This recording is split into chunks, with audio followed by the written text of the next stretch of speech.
So she's had a busy couple of weeks and now doctors have told the Queen to rest. Hello and welcome to 5 News. I'm Sian Williams.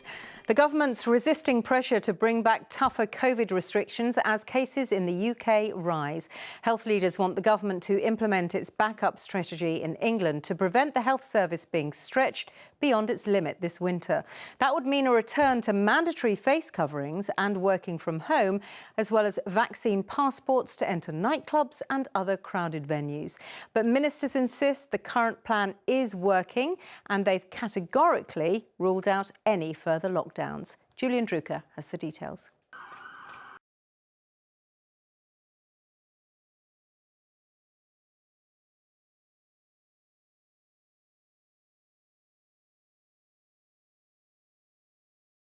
Buckingham Palace. Lola, she has been very busy recently, and of course we've got the COP26 climate conference coming up in Glasgow. Will she be able to attend that?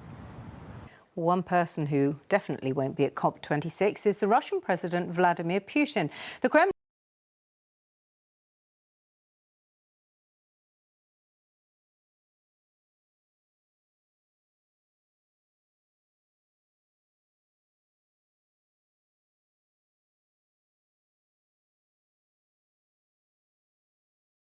Coming up on 5 News, we'll have the latest from the Health Secretary as NHS leaders call for more COVID restrictions in England.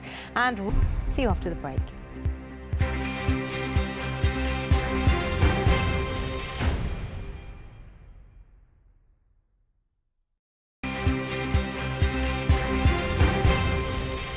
Welcome back.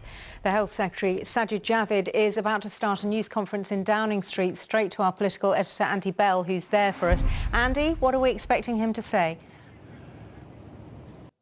Women have long been alert to the dangers of getting drinks spiked on a night out. But now there's a possible new threat. There have been several reports of women who say they've been drugged by injections. Anila Dami joins me in the studio. How much of a concern is this then, Anila?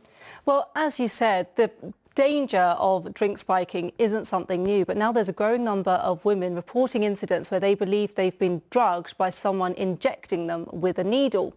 Nottingham is one city where there's been an increase in these types of reports. But online, there are stories from women in several cities across the UK, predominantly in areas with large student populations like Edinburgh, Glasgow and Leeds. And I spoke to Jocelyn Story from a student in Leeds, and she's part of a group that's been hearing directly from women who have been affected. Just in 1 week, I knew of 3 of my friends who had been spiked. So it really is, it's every week. What to say about all this? Well, Nottingham police say they're taking these incidents very seriously and are working with licensed premises, including universities, to carry out thorough investigations. And the Home Secretary, Priti Patel, has asked forces urgently for an update into the issue. Now, this does feed into a larger conversation about the safety for women, and we know previously the Home Secretary has launched a report, commissioned a report into police responses to violence against women and girls. And I spoke to the Women's Equality Party about what they think needs to be done about this issue. For official action, groups from more than 30 universities are calling for a boycott of nightclubs.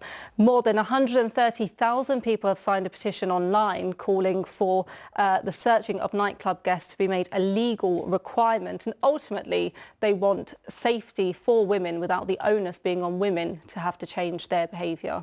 Thanks, Anila. Conservationists say the UK should put more focus on rewilding in our efforts to protect the environment. And if you don't know what that means, well, rewilding is reintroducing plants and animals to the wild. But how much difference could it actually make? Nick Wallace has been finding out.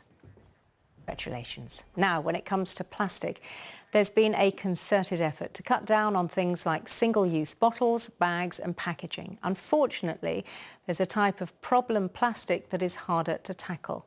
Nurdles are about the size of a lentil and they make up almost every plastic product we use. So while they're tiny on their own, they add up and they get everywhere. For the latest, a nurdle at a time. Before we go, the latest from that Downing Street conference, and the Health Secretary has warned winter poses the greatest threat to recovery from COVID and cases could reach 100,000 a day.